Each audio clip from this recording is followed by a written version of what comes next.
Doing this book, writing this book, and also having the group, have you talked with people or interviewed anybody who has this reincarnation, and you're able to like verifiably prove that, yeah, that, like what they're saying is something that just can't be disproven?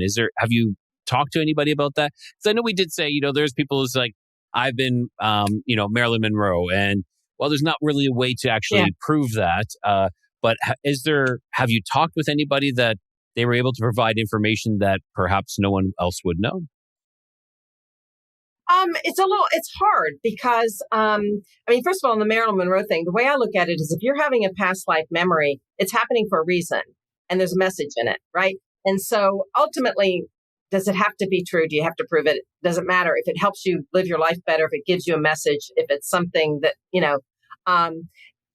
and so, but back to your question, it only can really be verified in, from children, because children would not have had any other exposure. Now, are there lots of stories in the group and otherwise? In fact, I have a podcast that's just stories. It's not interviews, but it's people writing stories. And some of those are their true stories about some of those experiences.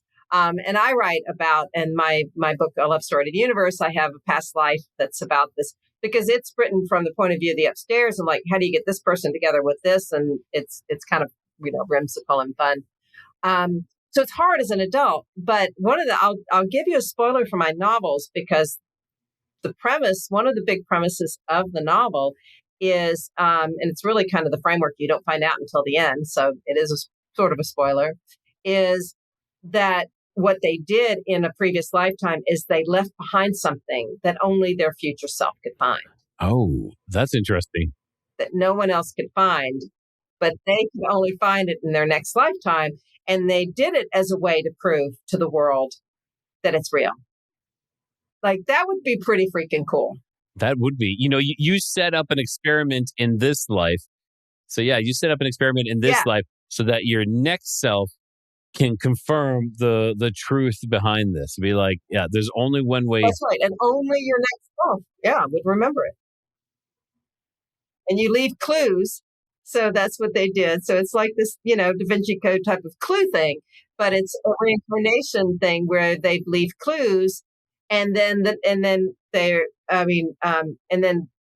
the clues also include a painting with all these hints, and then people want the painting because people, once they realize that, like, some people would want that information out, right? Some people would want the world to know about reincarnation, and there are a lot of people that wouldn't, right? There's a lot of people who want to protect the energy.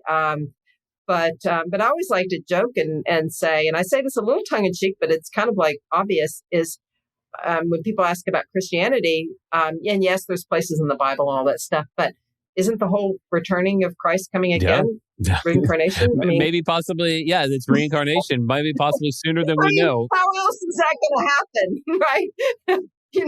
I don't think cells are going to regrow and build into a person, right? If you want a physical being, you have to. There's some laws of physics that are,